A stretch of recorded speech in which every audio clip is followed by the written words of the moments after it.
It was a cold autumn night, around 9 p.m., when I, Brian, was on my way back home after a long journey back to college. The 2-hour drive on the highway was tedious, and I was looking forward to getting home and falling into bed. As I was driving, I noticed the headlights of a large old truck approaching in my rearview mirror. The truck had peculiar round headlights that seemed fixed on me. At first, I didn't think much of it. After all, it was a busy highway, and many cars and trucks were heading in the same direction. But as the kilometers passed, I realized that this particular truck remained stubbornly behind me. With every lane change, it also changed, as if deliberately following me. An uncomfortable feeling settled within me, and I couldn't help but wonder, why was this truck following me? Maybe it's just a coincidence, I thought to myself, trying to calm down. We might be heading to the same destination, but as the exit for my town approached, the reality of the situation started to sink in. The truck was still there, maintaining a constant distance. My heart started to beat faster as I realized the driver might be tailing me. 8 kilometers before my exit, I began to formulate a plan. I'll put this to the test, I thought. If he follows me to the McDonald's drive-thru, then I know something is wrong. With sweaty hands on the steering wheel, I took the exit and entered the McDonald's parking lot. I looked through the rearview mirror and saw the round lights approaching. My heart stopped when the truck also pulled into the parking lot. It stopped at the corner as if watching my movements. I stayed at the drive-thru, pretending to be in line to place an order, while keeping an eye on the truck through the mirror. My heart was pounding and my hands were trembling on the wheel. I could feel the truck driver's eyes on me, even though I couldn't see him clearly. What the hell does this guy want with me? I asked myself, my voice sounding strange in the silence of the night. Suddenly, the truck backed up and left the parking lot, disappearing into the night. I exhaled the breath I didn't realize I was holding, feeling a mix of relief and confusion. Maybe I'm overreacting, I thought, questioning my own sanity. Maybe he was just confused and looking for a place to turn around, but still, a cautious voice in my head told me not to let my guard down. I needed to make sure I was safe. I left the McDonald's parking lot and returned to the highway, driving towards my town. But instead of heading directly home, I decided to take a detour through the residential neighborhoods, just to be certain the truck was no longer around. At every turn, I glanced at the rearview mirror, half expecting, half praying not to see the round headlights. But to my relief, the truck was nowhere to be seen. Maybe I've shaken him off, I thought, allowing myself to feel a bit of hope. But then, as I passed by a deserted park, I saw a pair of headlights approaching rapidly in the rearview mirror. My heart sank as I recognized the familiar shape of the truck. He had found me again. I stepped on the accelerator, my heart pounding as the truck's headlights reflected in the mirror. I turned left, then right, cutting through the side streets, hoping to shake off my pursuer. But the truck seemed relentless, anticipating each maneuver. Am I not going to get rid of this guy? I thought, adrenaline coursing through my veins. I drove through residential areas, taking routes I thought the truck wouldn't be able to follow, but at every turn, it was still there, its round headlights shining like relentless eyes. What the hell does he want?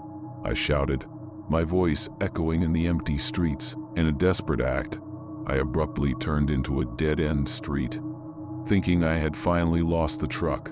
But to my horror, it also turned, blocking the only exit. I was trapped. I turned off my car's headlights, hoping to hide in the shadows. The truck stopped, and for a moment, I thought I had finally gotten rid of it. But then the headlights turned on again and the truck started moving towards me. My God, what do I do now? I thought, panic taking over me. The hooded figure got out of the truck, and I could see her silhouette approaching. I froze, unable to move as she drew closer to my car. And then, as suddenly as it had begun, the figure returned to the truck and left, leaving me alone on the dark street. I stood there motionless, my heart racing, as the truck disappeared into the night. It took a few moments for me to regain my senses and realize what had just happened. What the hell just happened? I asked myself, my voice sounding loud in the silence of the street. I started my car and drove slowly away, my body still trembling from the intensity of the pursuit. My first instinct was to drive straight to the police station, But then I remembered the hooded figure's face. It was a woman, and there was something familiar about her that I couldn't pinpoint. Do I know this woman? I asked myself, confused. I drove through the streets, my gaze fixed on the rearview mirror, half expecting the truck to reappear. But as the minutes passed, it became clear that the pursuit was over. Finally, I arrived home, locking the door behind me with a sigh of relief. The reality of what had happened sank in, and a shudder ran through my body. Who was that woman? I asked aloud, my mind spinning, and why the hell was she chasing me? Unfortunately, there were no easy answers. The only certainty I had was that I had just experienced one of the scariest nights of my life, a story I would tell for many years, a true tale of terror on a road trip. And so, with a sigh, I finally allowed myself to relax, knowing that, at least, I was safe at home. But as I lay down, the image of the truck's round headlights remained in my mind, an unsettling reminder of a night I would never forget. It was a cold and dark night, and I was in the passenger seat of our old Ford while my father drove through the winding roads of Wyoming. We were on our way back from a camping trip to Yellowstone National Park, and night had fallen earlier than expected. My father, always the adventurer, decided that we could make a night drive and head to the next state before resting. My mother, my younger brother Cole, and I, Kayla, were tired but excited about the prospect of a new adventure. True scary stories from trips always get me curious, said my father, smiling as he turned on the radio to keep us awake. Disturbing travel tales always happen to others, but never to us. It's as if we're immune to the supernatural. He laughed, and I could see the glow of the headlights reflecting in his eyes as he looked at the dark road ahead. I, a curious 16-year-old at the time, had always been fascinated by horror stories and unsolved mysteries. I craved thrilling experiences, and I was eager to see what this night drive had in store. The wind blew through the half-open windows, bringing the scent of pine trees and the promise of an exciting adventure. The road was deserted, and the trees seemed to swallow the car's headlights as we moved forward.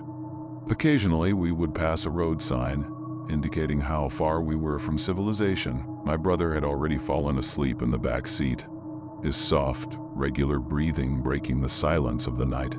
I guess we're alone on this road tonight, commented my father, turning the radio to a news channel. Real scary stories from trips usually start like this, don't they? An empty road, a dark night, and a sense of isolation. He laughed, but I felt a chill down my spine. My stomach growled loudly, breaking the silence that had settled in the car. My father laughed and said, I guess someone's hungry. Let's stop at the next gas station and grab some snacks. What do you say? My mother agreed, and soon we were exiting the main road and turning onto a side road in search of a gas station. These side roads always give me the creeps, said my mother, huddling closer. You never know what you might encounter on them. Creepy travel stories always start this way, with an innocent stop on a side road. She smiled, but her eyes reflected a subtle concern. It didn't take long to find a small gas station, its sign flickering faintly in the darkness. The place seemed deserted, with only a few gas pumps and a small building with closed windows. My father stopped the car near the pumps and turned off the engine. Well, it looks like we'll have to settle for the snacks we have in the car, he said, opening the door and stretching his legs. Let's take a look and see if anyone is around. We stepped out of the car, feeling the chilly night breeze on our faces. The place was deserted, with no sign of life. The gas station lights flickered faintly, giving the scene an eerie atmosphere. This place gives me the creeps, said Cole, clutching my arm. Scary stories from trips always start like this, with a stop at an abandoned gas station. Don't be silly, said my mother, smiling. It's just an old gas station. Come on. Help your father look for something to eat in the car. I'm hungry. After our family snack, we decided to take a nap right there at the gas station to rest until the wee hours of the morning. While everyone was asleep, I suddenly woke up, a sense of unrest settling over me. I looked around, realizing that my family was still peacefully asleep in the car. The moon cast a soft light through the windows, creating intriguing patterns on the shadows. I felt an irresistible urge to explore the world beyond the glass. I grabbed my trusty flashlight and quietly slipped out of the car, careful not to wake the others. The night was cold and the fresh air on my face fully awakened me. I walked towards the edge of the road, where the trees loomed tall, casting shadowy shapes in the moonlight. I directed my beam of light into the darkness, my eyes alert for any movement, and then, suddenly, my heart stopped. There, at the edge of the road, I saw a hooded figure standing right next to my family's car. Their body was turned towards the vehicle, and beneath the hood, their eyes shone with an eerie light. My blood ran cold in my veins, and I felt a chill down my spine. Who was this mysterious figure? And why were they lurking by our car? My instinct screamed for me to hide, but something kept me frozen in place. The figure remained motionless, as if completely aware of my presence yet indifferent to it. Their tall, slender bodies seemed to merge with the darkness, making them even more frightening. The light from my flashlight trembled in my hand, reflecting my fear. I wanted to shout, to warn my family of the potential danger, but my voice failed me. The figure remained silent, its glowing eyes seeming to pierce the darkness. I felt a chill run through my entire body, wondering what their intentions might be, and then, as if sensing my presence, the figure slowly turned. Its face remained hidden in the shadow of the hood, but I could feel its gaze upon me. A shiver ran through my whole body, and my heart pounded in my chest. Without a word, the figure turned again and began to walk towards the forest. Their movements were fluid and silent, as if they were floating. My body was paralyzed, my mind struggling to comprehend what had just happened. The figure disappeared into the darkness of the trees, leaving me alone, trembling on the side of the road. My first instinct was to run back to the car, wake my family, and get away from there as fast as we could. But as I turned to leave, I saw something on the road that made me stop. Footprints, deep, distinct footprints that started at the edge of the road and disappeared into the forest. Exactly the path the hooded figure had taken. My heart was pounding in my chest as I looked at the footprints. They were proof that the sinister encounter hadn't been a dream. Something or someone had been there. I ran back to the car, my heart racing. I opened the door with force, waking my sleeping family. "What happened? Are you okay?" asked my father, his eyes wide with my disturbed appearance. There was someone out there," I stammered, my voice trembling. "A hooded figure. He was watching our car." My brother sat up abruptly, his eyes wide and round. "You saw a hooded figure?" he asked, his voice shaking. "I had a dream about someone like that." My mother stretched and sat up, her eyes concerned as she looked at me. "You had a bad dream, dear?" she asked, brushing my hair away from my face. "You look terrified." I shook my head, my mind spinning. "It wasn't a dream," I insisted. "I saw a hooded figure watching our car, and then, when I shone my flashlight on him, he just turned and disappeared into the forest." My father sighed, his eyes reflecting a mix of skepticism and concern. "Let's take a look," he said, stepping out of the car. "There might be an intruder around, and I want to make sure we're safe." We followed my father to the edge of the road, our eyes scanning for any movement. The morning light bathed the landscape, revealing the tranquil beauty of the forest. But to me, the beauty of the place was stained by the sinister encounter of the previous night. My father examined the area, his eyes alert for any signs of intrusion. "I don't see anything," he said, his voice reflecting confusion. "Are you sure you saw someone, dear?" I nodded, frustrated. "I'm sure," I insisted. And there were footprints too, deep footprints leading into the forest. My brother joined us, his eyes wide as he surveyed the area. "I saw the footprints too," he said, his face pale. "They're so deep, almost as if something heavy had been dragged along." My father sighed, his eyes wandering through the forest. "Well, there's nothing here now.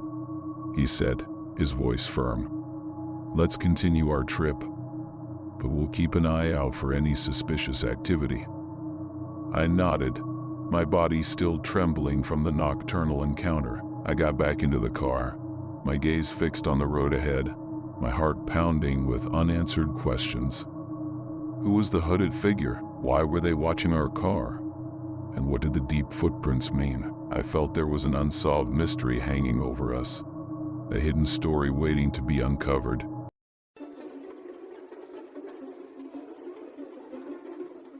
It was a summer night, one of those where the heat seems to envelop everything in a suffocating mantle.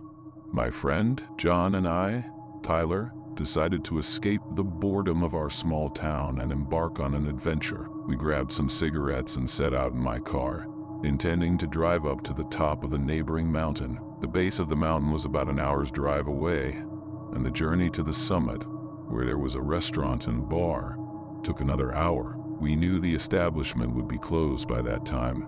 It was almost 2 a.m., but the idea of enjoying the sunrise view from the top excited us.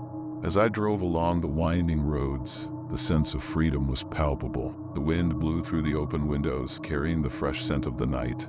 We chatted animatedly, laughing and sharing stories, eagerly anticipating the adventure that awaited us. John turned on the radio, and the music filled the car, blending with the sound of the engine and the rustling of trees as we passed by. "Have you been up there before?" I asked curiously. "No," John replied, "but I've heard the view is incredible.